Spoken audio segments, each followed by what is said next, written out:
नमस्कार.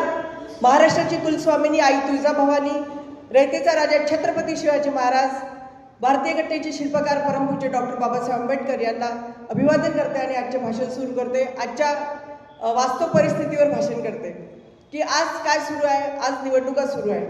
तुम्ही बघत असाल की नुसतं आक्रंदन आक्रोश टीव्हीवर सुरू केली, मराठी न्यूज लावल्या की तुम्हाला बघते बाया रडताना दिसत आहेत, बाया पळताना दिसत आहेत, माणसं पळताना दिसत आहेत, नवरे पळताना दिसत आहेत, बायका पळताना दिसत आहेत, मतदार पळताना दिसत आहेत, कार्यकर्ते पळताना दिसत आहेत.